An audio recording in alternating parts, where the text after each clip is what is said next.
salaamaaleykum mbokku téléspectateur PFA TV yéen a ngi seen émission coup de sifflet ak ñaar ñi nga xamante ni saa su ne ñun ñoo koy séq di ci def ay jàngat si li nga xamante ni mooy maanaam sport ñu jógee si li nga xamante ni mooy maanaam final Coupe d'Afrique bi ñu gis ne ni Sénégal jël na ko waaye tamit am ay jàngat yu bare yoo xamante ni war nañ ko si def kontaan nañ Sénégal yëpp kontaan nañ Sénégal yëpp ak fi ñu nekk si àdduna bi kontaan nañ suñu première Coupe d'Afrique ñu jël ko donc lan ngeen ñu mbokku téléspectateur PFA TV. salaamaaleykum mbokku téléspectateur PFA TV yi nuyu mbokku internet yi tamit di kontaan trop ci ni ñu digg yàlla dajale waat ñu war a waxtaanaat di féliciter ñëpp di féliciter waat ñëpp encore une fois di jaajëfee équipe bi di féliciter Cheikh Fall di may àndal tout le temps di def émission bi di féliciter Gris di féliciter suñu techniciens yi nga xamante ni ñoom aussi à chaque instant ñu ngi ñëw dëgg la taxaw di fexe nu affaire yi naay seen quoi voilà di nuyu aussi sama waa ji nekk ci ruq bi rek. ñu ngi lay nuyu suñu waa ji nee na ma xanaa cette fois ci di nga wax sama tur ma ne ko non su ma waxee sa tur rek gars yi bàyyi noonu rek. kon suñu waa ji ñu ngi lay nuyu. jaajëf suñu waa ji jaajëf grand Hervé kontaan naa si yow donc toog a jël daf may neex loolu Cheikh Fall lan ngay nuyu tamit. bon Gris maa ngi lay fay di amat mbégte bu baax a baax ci retrouvailles bi di kontaan trop di féliciter 16 millions de Sénégalais yëpp di féliciter Sénégalais yi ne ci diaspora bi di féliciter àdduna ndax keroog defe naa ne àdduna moo ñu faral. donc di féliciter coach bu baax a baax di analyser ak jàngat yi donc di ziar waa Parlo Foot yëpp nag ñoom it itam Moussa Bakk gëmoon nañ ko lool di ziar Modou Mbaye comme ni ma koy defee chaque jour. moom it sonnoon na ci kan bi trop waaw su ma amee pression benn su ma ko xalaatee rek damay xaw a wàccat tuuti quoi donc maa ngi koy jaajëfal di ko féliciter moom it di amal mbégte bu baax a baax di siyaar ak di bëggee mbokk internet yëpp baax na kenn. jaajëf Cheikh Fall kontaan naa si yéen wax dëgg yàlla man dama leen wóolu te wax dëgg yàlla li ngeen di wax dafa am fu ngeen koy teg man de li ngeen di wax à chaque fois maa ngi siy gis dara am na benn jour sax grand bi ñu ngi waxtaan si WhatsApp bi mu wax ma ne ma gis nga de mooy vidéo bee passé waxoon naa leen lii de man effectivement wax nga dëgg donc mu nekk li nga xamante ni man damay naan football ku ko dund rek am na yu bëri yoo xamante ni tey jii nii doo ko mën a xam te doo ko mën a gëm buñ la koy expliqué. donc te yéen da ngeen ko dund da ngeen ko gëm nekk ci biir nag. xam nga Sénégal dañuy faral di seetaan ñi nga xamante ni mooy maanaam ponkal yi te man à chaque fois dama leen wax déedéet bàyyi xel ñi nekk xam ñi nga xam dañu ngi si suuf. bari na si ñi nga xamante ni xam-xam kese lañ. football kese la ñuy dund. maanaam lu leen si wax taxaltee mais booy xool Sénégal yam tendance di xool ponkal tey bu ñu waxoon laaj wala ñu wax gomis wala ñu wax keneen ak keneen. pour ñoom keneen ku mënti wax rek waxoo xam-xam. mais yéen ñaar moom wax dëgg yàlla la. dëgg la wóorul te xam naa ne tôt ou tard Sénégalais yi dinañ leen découvrir tôt ou tard nag man maa ko wax grand art bi mu ngi nii man maa ko wax fii laa ko waxee si seen PFA TV ak ki nga xam te ne mooy Cheikh Fall àdduna bi yëpp Sénégalais yëpp nañ dem ba découvrir leen parce que seen xam-xam man wóolu naa ko si football wóolu naa ko sport donc grand loolu dama ko waroon wax parce que dama leen xam donc question bi may njëkkee grand mooy que ñu jël Coupe d'Afrique adduna bi yëpp di féliciter Sénégal yow si biir Coupe d'Afrique bi parcours bi ban jàngat nga am si parcours Sénégal bi foofu nu muy jëlee Coupe d'Afrique. bon jàngat bi ma ci am rek. côté yëpp nag grand bi mental jeu côté yëpp. jàngat bi ma ci am rek mooy. tey dañoo war a waxtaan. dama am satisfaction je suis fier ci équipe nationale bi je suis fier d'être sénégalais aujourd'hui parce que l'équipe nationale nous a représenté dignement au début ñu bëri gëmuñu woon ni tey équipe bi fi mu toll tey dina fa toll ñu bëree ngi daw di jubilé wane ni ñoom ay patriotes lañu mais au début gëmuñu woon ni équipe bi te ñu am na ñoo xam sax daawuñu seetaan équipe bi. lu wér bi équipe bi demee ba gagné demi-finale ba gagné quart de finale di préparer demi-finale ci la ñu commencé ñëw di toog di seetaan équipe mais équipe bi jaralu leen woon yàq seen benn activité. lu wér nga wax. ñun nag comme ni nga wax sànq damay revenir tuuti en arrière par rapport ak li ngay wax par rapport ak ñun jàngat yi ñuy def dañ ko vivre en tant que footballeur ba pare jàng ko li ñuy wax fu leer lañ koy teg waxuñu parparloo waxuñu dara lu leer la ñuy wax parce que dañ koo xam. loolu dëgg la parce que damay fàttaliku suñuy premier cours si ngeen daan dal si fédération. waaw wax ñoom Aliou Cissé. waaw moo leen wax ne parparloo bi yéen du ngeen ko def yéen dëgg rek ngeen di teg. amul parparloo loolu dama la si. sa waa ji Cheikh Tidiane Gomis am na benn vidéo bu ma gis muy wax naan nañu bàyyi ñi xam football di wax ci football. nañu bàyyi. ñi xam football. waaw di wax ci football. ñiy wax ci football te xamuñu football dañoo bari. dëgg la. dañoo bari moo tax mu bëri jiixi jaaxal ci xel ñu bari. mais fi ne Sénégal jël na fi Coupe d'Afrique basket. organisé na fi championnat d'Afrique basket. mais doo dégg sax ñu di ci wax football moo mel noonu. football équipe bi bu demee ba toll à un certain niveau rek ñëppay bàyyi seen yitte yëpp ñëw ut ay maillot ñëw di ci commentaire maire yi marché ñu ciy wax jaaykatu yàpp yi di ci wax jaaykatu gerte caaf yi di ci wax léegi ñun ñi nga xamante ni bii bu dara dul dara ñun ñooy les hommes du football dañuy teg fële mais man loolu duma ko nangu loolu duma ko nangu parce que lii sama métier la lii sama domaine la ku mu nekkul sa domaine du ma la may nga ma ci yey parce que argument yi ma ciy am doo ko am ni ma ko mën a argumenté ni ma la mën a expliquer ne lii lay indi bu demee nii lii lay indi bu demee nii ñoom mënuñu ko la preuve gis nga analyse yi ma la doon defal fii ci ay Nigéria ay ne fële ay de grands techniciens ñoo fa nekk bu ñu la préparé boo ñëwee mooy loolu puisque le Sénégal nag équipe la boo xamante ni bii da doon ñëw di bonifier au fil des matchs kenn mënu ko woon cerner kenn mënu woon xam Sénégal lan lay indi match bi ñëw parce que c'est une équipe boo xamante ni bii tey day ñëw indi la kanam bi bu soit si 3 premiers matchs yi ñetti match yëpp benn ñëw teg sa morom tey day ñëw indi la bi soo mu ñëw indi bii gars yi naan ñii daal day waar bu ñu demee 16e de 8e de finale dañuy toog ñëw 8e de finale gis nga ni ñu ko joué ak ni ñu joué quart de finale bi sax du benn donc équipe bi dafa dem ba nga xamante ni bii maintenant dem na ba jàppale ñu dañoo naan Sénégal amul jeu. maintenant équipe bi gën a produire jeu ci Coupe d'Afrique bi c'est le Sénégal équipe bi ëpp possession ci Coupe d'Afrique bi c'est le Sénégal dañ nga wax naan équipe yi muy dominer ay équipe bu second tableau la possession xoolal bi ñëwee contre Égypte domination possession bi Sénégal am pour te dire que c'est une équipe boo xamante ni actuellement man dama am satisfaction à 200%. jàngat bi ma am ci Coupe d'Afrique bi vraiment dama ci am satisfaction mais nag bettu ma. waaw yow moom bettu ma parce que dama ko gëm depuis le début. te dama ko gisoon. waaye depuis le début parce que. xam nga par rapport ak say analyse par rapport ak say wax. vidéo yaa ngi fi. xam nga tax gi parce que je connais l'équipe je connais le groupe je connais le staff bi yor équipe nationale Sénégal te Aliou Cissé jiite ko dama leen a xam. dama xam équipe yi joueurs yi individuellement du ñàkk nag sélection boo gis du ñàkk mu am benn joueur wala ñaar ñoo xamante ni bii du ñu am niveau mais groupe bi mooy hissé joueurs yooyu ba ñu am niveau Saliou Ciss lan lañ ko waxul amul lu ñu waxul Saliou Ciss amul niveau dugg na fi génn fi xoolal tey meilleur latéral d'Afrique ci Coupe d'Afrique parce que c'est le groupe moo indi Saliou Ciss Nampalys amul compétition mais équipe bee ko indi à ce niveau équipe bee ko yëkkati Bouna Sarr amul compétition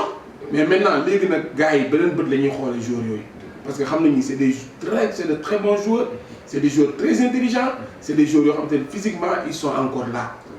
donc li ma la doon wax rek boo amee une équipe équilibrée boo amee un groupe qui vit bien boo amee des joueurs ambitieux boo amee des joueurs yi nga xamante ni xam nañu lu ñu bëgg xam nañu fu ñu jëm pour nga jël fu nga àgg fa nga jëm pour nga jël li nga bëgg dafay yomb te loolu moo daj loolu yi ma lay wax moom qualité yi ma la yooyu moo dajoo ci équipe nationale bi. grand bi wax nga lu am solo donc yaakaar naa ni sa jàngat si li nga xamante ni mooy maanaam équipe nationale xam naa dinaa ñëwaat si aussi beneen question rek. donc Cheikh Fall boo déggee grand bi par rapport ak jàngat bi mu def si li nga xamante ni mooy maanaam côté mental côté jeu. côté boobu nag si Coupe d'Afrique bi yëpp yow boo déggee grand bi la wax yow lan nga si indi si sa part. bon du ma ci mën a teg daanaka lu bari pratiquement wax na lépp te wax na lu point yu bëree bari mais il faut tamit du xam ni une compétition bu demee ba jeex bu ñuy def analyse ñu ko mën def de façon globale l'équipe a joué pratiquement 7 matchs au fil ci compétition bi yëpp boo xoolee donc am nañ ay hauts am nañ ay bas am nañ ay moments yoo xam ni équipe bi jaaxle woon nañ am nañ moments yoo xam te ne équipe bi jugaat na nekk ci niveau bi nga xam ne moom lañ ko doon xaar donc compétition encore une fois c'est pas la meilleure équipe sur le papier moo koy gagné compétition du la meilleure équipe itam sur le terrain moo koy gagné qu'est-ce que ça veut dire l'Égypte a fini deuxième derrière le Nigeria moom moo final Nigeria toog huitième xam nga donc Afrique la kenn mënta maîtriser football du science boo xam ne dafa exact au début lu nit di doon le Sénégal favori ñu joué ñaari match ñu ne quart de finale la ñuy yem ñu dem ba quart de finale gagné demi-finale l'appétit vient en mangeant donc aujourd'hui bu CAN bi jeexee bu ñu toogaatee à tête reposée analyse bi ñu ciy njëkk a mën a génne mooy l'équipe a grandi ci côté maturité équipe bi am na maturité équipe bi léegi am na personnalité équipe bi léegi am na caractère man loolu laa njëkk a jàngat ci Coupe d'Afrique bi ndax caractère ak personnalité moo waral ñu gagné Cap Vert caractère moo ñu gagné loo Guinée équatoriale mu égaliser ñu personnalité moo tax ñu remonté waat score gagné ko 3-1 caractère moom la ñu finiree suñu match ak Burkina personnalité la ñu imposé suñu match ak Égypte donc équipe bi mi ngi màgg ci lu bëree bëri te booy seet loolu lañ jàppoon ni moom manqué ci équipe bi année yi ñu weesu lii nag c'est pas une surprise ci ku yàgg a bàyyi xel équipe bi parce que consécration la buy ñëw après un travail acharné le coach il est là depuis 6 ans defe naa mi ngi liggéey il a son groupe am na ossature gàtt colonne vertébrale de l'équipe bi depuis 5 ans 6 ans 8 ans ñu joué ensemble Gana Gueye Cheikh Kouyaté Sadio Mané loolu c'est la génération 2012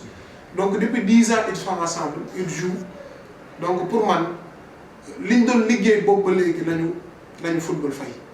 l'autre jour nag àdduna ñoo farloon Sénégal parce que xëy na palmarès bi vierge na loolu am na mais également ñëpp xamoon nañ ni lii c'est une génération dorée lii génération bu war a massacrer Afrique bi te groupe bii bu ñu consolider les acquis équipe bu mën a triplé CAN la waxuma doublé triplé CAN triplé jëli 2023 xaar bu Guinée bi 2025 groupe bu ko mën a def la parce que boo xoolee gardien de but bi góolu Sénégal sur 196 pays ne ci àdduna bi néew na équipe bu muy dem te du góol actuellement donc il fait partie des 3 meilleurs gardiens du monde wala sax il est le meilleur gardien du monde à l'heure actuelle. non mën nañu wax ne il est le meilleur gardien du monde. Kalidou Koulibaly néew na bu nekkoon nationalité brésilien wala argentin wala c'est français lu mu demoon day jouer.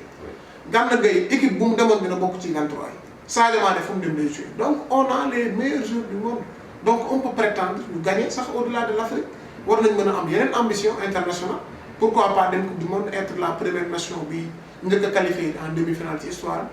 donc équipe la boo xamante ne daal en résumé. équipe la bu màgg au fil de la compétition football nag la kenn mënul xam on marque un but on termine premier de notre poule parfois effet baraka da ciy am dem nañ deuxième tour on marque pratiquement 7 buts en 4 matchs dem na sax ba boo xawal mayam day nekk 1 but par mi-temps donc équipe bi yokku na équipe bi non seulement yokku na sax sur le plan efficacité bi ngi dugal mais équipe bi yokku na ci wàllu jeu léegi adversaire bu ñu tasee da ngay jonkoon say carte au xaar l'Égypte c'est une grande nation de football avec 7 étoiles. Égypte xoolal l'autre jour bi ñu doon jéem dañu doon woo ci prolongation ba ñu doon ñu jéem a yóbbu tiro bi le Sénégal a eu les meilleures occasions ñaata occasion lañ am contre Égypte chance nañu manqué rek mais match bu ñu doon gagné sax à 4-0 ou 3-0 ñaata bal la Ismaïla Sarr de mu romb nii ci défense bi yoo xam ne Sadio Mané bu yokkaatoon course une seconde day teg tànkam dóor mu dugg donc Égypte mënoon nañ ko massacrer noonu la ñu dominer Burkina noonu la ñu dominer pratiquement match yëpp seule la Guinée moo ñu posé problème ci début compétition bi te waxoon naa la ni match yooyu ñu jot a joué match de poule stage bi ñu prévoir def Kigali annulé ko dernier moment ak communiqué bi FIFA mujjee génn mu porté préjudice équipe bi les joueurs yi mën nañ toog seen dëkk ba janvier ak cas de Covid facteur yooyu noonu moo porté woon préjudice équipe bi ak 13 heures bi ñu doon joué boo boolee facteurs yooyu yëpp nag dafa joué waat ci résultat yi mais xool équipe bi ñu koy yóbbu ba 19 heures on l'avait dit waxoon nañu ko fi. waxoon nañu ne Sadio Mané 19 heures rek. Sadio Mané ku koy 13 heures bu koy. waaw loolu la ñu waxoon. parce que bi ñu expliqué que les conditions climatiques dafay générer performance d' accord. Sadio Mané 19 heures. mais xool bi ñu yóbbee 19 heures. nous avons joué à 19 heures contre la Guinée. 19 heures contre le Burkina. mais wax na dëgg. Sadio Mané 19 heures solo may vert. day fàttali xëy na Casamance peut-être. donc xoolal ñaata match lañ joué à 19 heures. ñu nag Cap Vert pratiquement ba heure la ñu nag Guinée équatoriale ñu nag Burkina Faso ñu nag Égypte donc bi ñu joué à 19h gis nañ évolution bu baax a baax par rapport à l'équipe di ci profité di féliciter waat encore une fois l'entraîneur parce que il a réussi non seulement sa finale mais il gère bien son groupe boo xoolee réaction yi sénégalais yam après rek nga xam ne c'était un groupe qui vivait bien te ñuy sacre kese moo leen mënoon concrétiser. jaajëf sama ñaari gars yi donc 30 secondes balaa ñuy dugg fenêtre balaa ñuy tëj fenêtre bi nii côté mental wala côté jeu lan ngeen. ah oui j'ai vu comme ni la ko Cheikh waxee très bon mental c'était des compétiteurs. parce que li may yokk ci Cheikh wax rek mooy équipe bi dañoo nekk ay compétiteurs. oui ça se voit. parce que il fut des temps équipe nationale Sénégal bu ñu joué waan ba pare. gars yi dañuy def lu leen neex noo def campagne noo def bu ñu demee campagne nga dégg fa ay affaire ay débordement gars yi dañoo dem fii viré nocturnement dañoo génn dem baal yi ñi dañoo génn ñi dañoo recevoir ay jigéen tu vois affaire détail yu nekk nga daan dégg ci regroupement équipe nationale mais ñii seen génération pourtant El Hadj bi ñu daan dégg mu daan def yooyu jamono yu noonu moom mu ngi leen intégré te pourtant dégg aussi non mais les gosses c'est des compétiteurs xam nañ ñi leen yóbbu Coupe d'Afrique ba xam nañ leen ko mën a yàqal xam nañ naka lañ koy éviter te duñu xiiroo ngaayoo kenn nag. kon mental bu baax. keroog am na benn vidéo bu ma seetaan Sadio Mané di wax ak Diallo Mamadou Diallo. ancien attaquant mu ne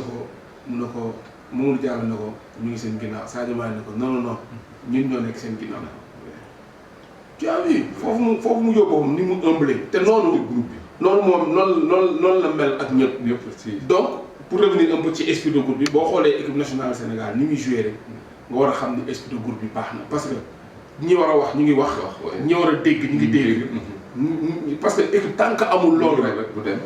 du dem effectivement y a des cadres yu ne ci groupe bi cadres yooyu ñenn ñi dañu leen war a déglu lu ñu leen waxee ñu def bu leen teree ñu bàyyi respect mutuel ci biir waaye gis nga Sadio ni muy wax ak Ismaïla Sarr bi muy dugg ma contre kii bi muy dugg remplaçant contre Burkina Faso Sadio dafa bàyyi ni mu doon def yëpp ñoo taxaw ci main courante bi di wax ak Ismaïla Sarr boobu bi Ismaïla Sarr di dugg il a fait la même chose bi Bamba Dieng di dugg te saa su arrêt de jeu amee rek dangay gis Sadio dangay gis Kalidou dangay gis Gana tu as vu approcher les jeunes approcher groupe bi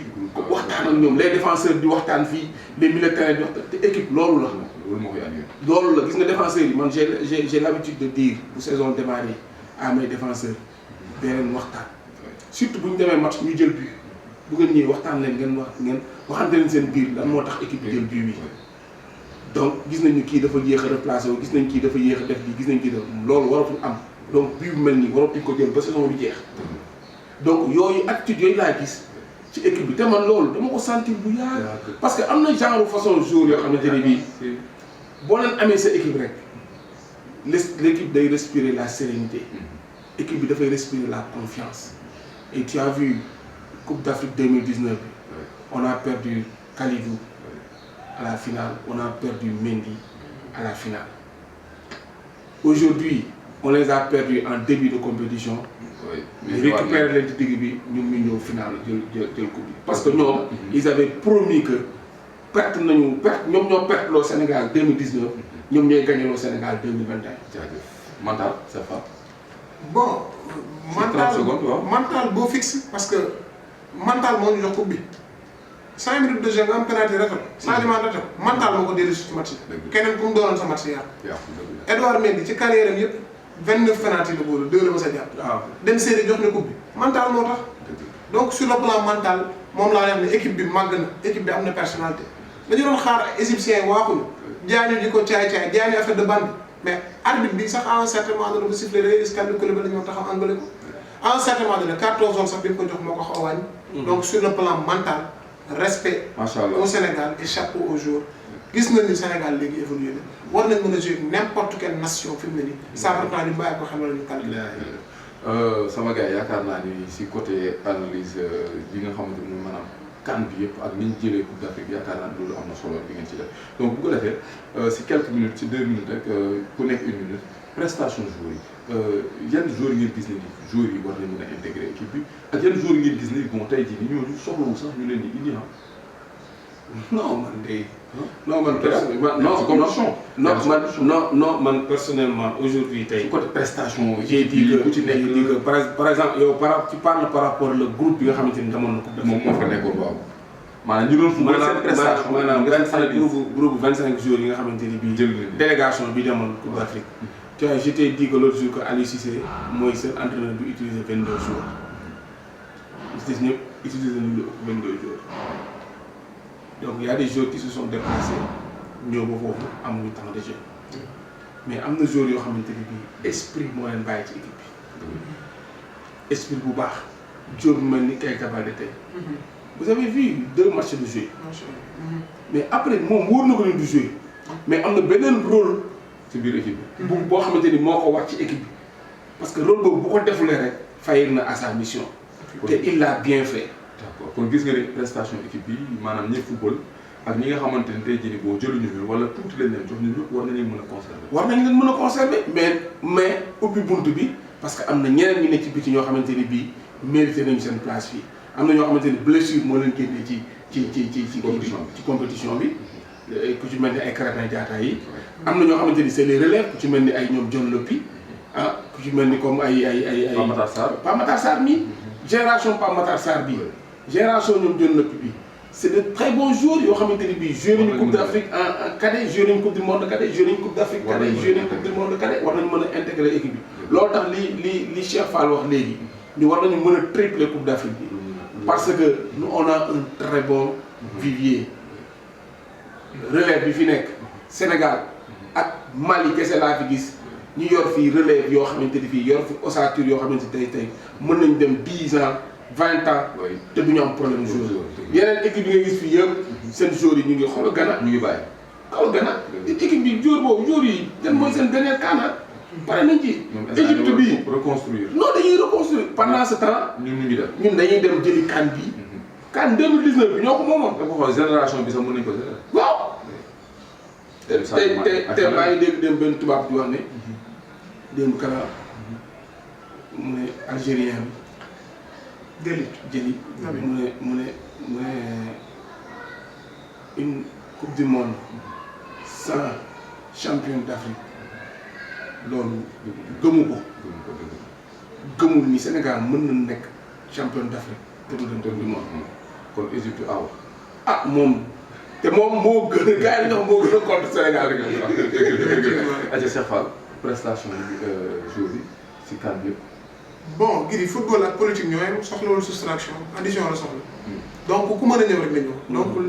groupe bi fi nekk déjà baax na donc ils étaient 28 à la CAN dont 24 joueurs 4 gardiens en plus itam bul fàtte ni am na ci joueurs yoo xam ne ci équipe bi la ñu bokk Sabaly ci équipe bi la bokk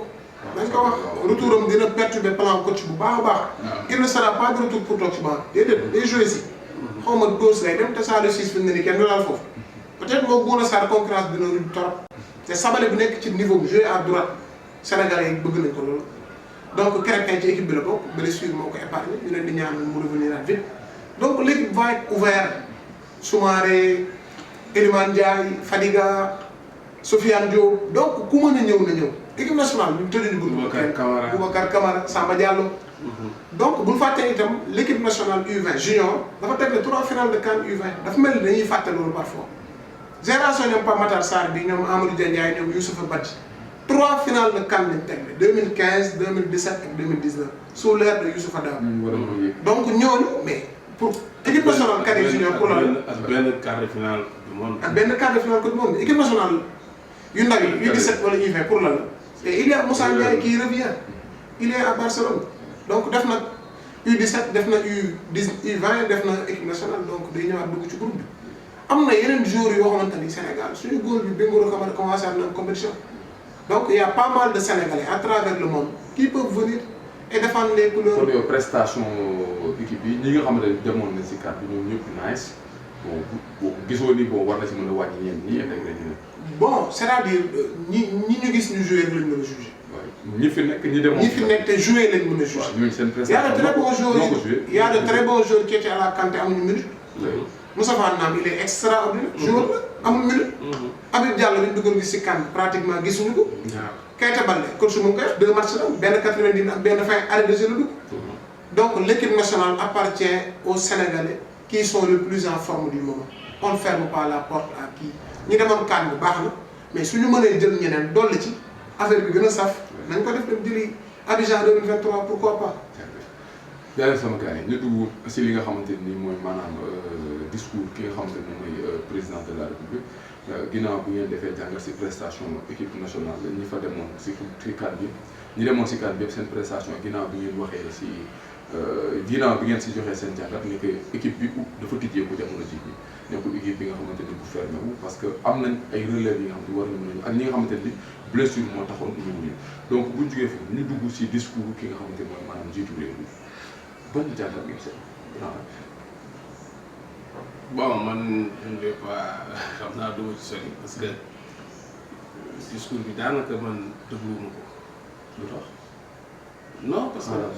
période bi muy def discours bi parce que def na ñaari discours démb bi muy joxee médaille yi waaw boobu la ñuy wax def na discours boobu déglu naa ko waaw boobu la nag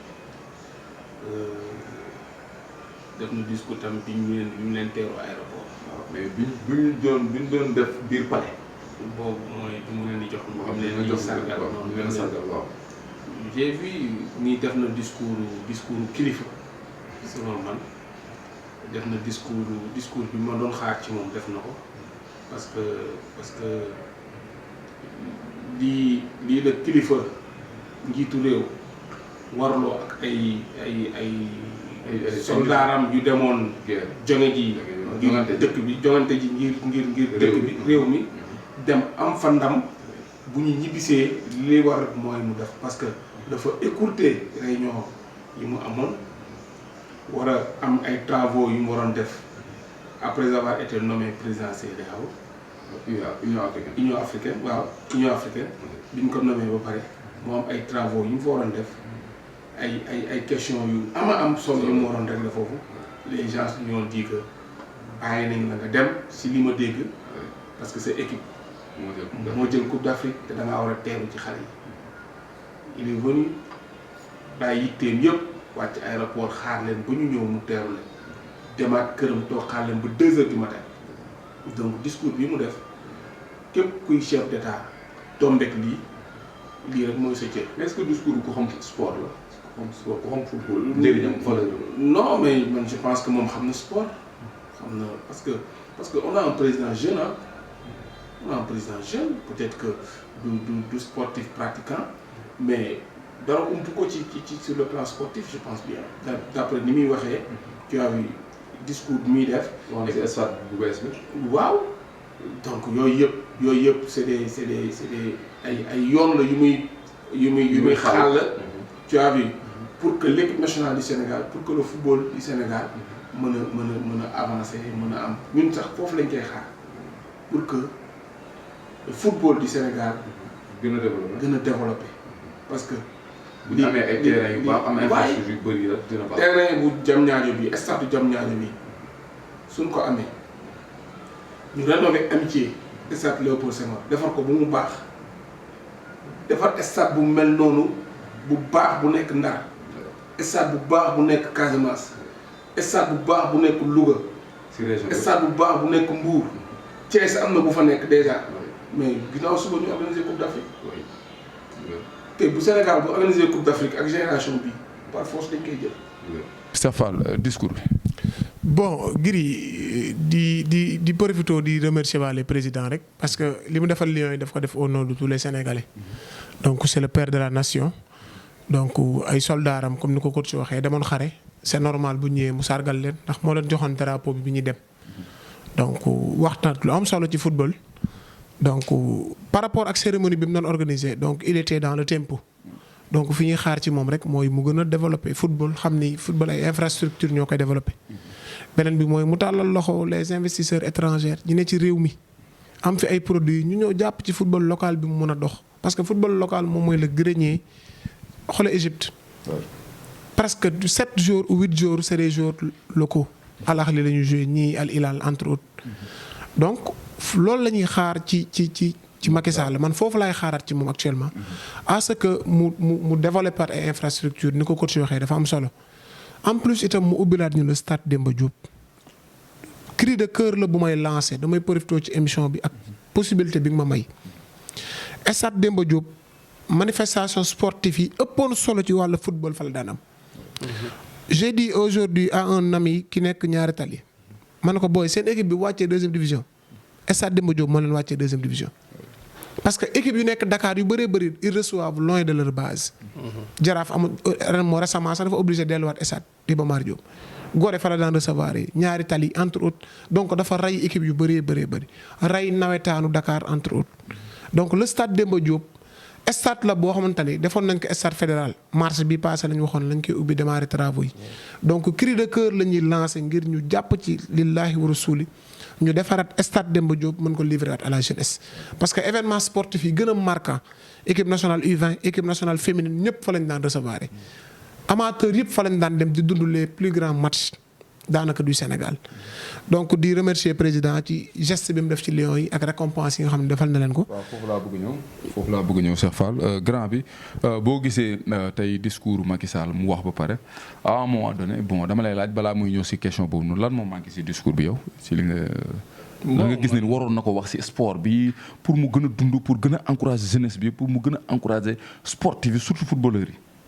bon tu sais. yëkkatil micro bi waaw. tu sais aujourd'hui man sax su ma defoon discours dina am kenn ku taxaw fële. ne manqué na. gis leneen loo xam ne wax na ko ci waru ko ci wax wala war na yokk lii. mais moom du moment que moom il est bien si li muy wax. xam na li muy wax gis nañ ni am na engagement. gis nañ gëm na li muy wax. rek man discours bi jàll na pour man quoi. d'accord li ci des nag c'est technique. lui il a des techniciens. yu ku nekk autour de lui. ministère du sport. les projets yooyu. ñoom ñoo ko war a doxal ñoom ñoo ko te loolu ce qui est technique du lu muy wax ci discours. ce qui est technique. lu ñuy jëflante la ak nit ñi xam ni football bi fii la toll. te lii moo ko war a doxal. ay ca dem leen ngeen doxal ko ut ay investisseurs. ñu ñëw investir ci loolu dox. mais bu dee discours kese bu mu wax nii li mu wax ci discours am bi. vraiment man ma dara lu ma ci. jaajëf Cheikh Fall yow gisoo ni am na lu manqué. bon wax dëgg yàlla gisuma ni am na dara lu manqué.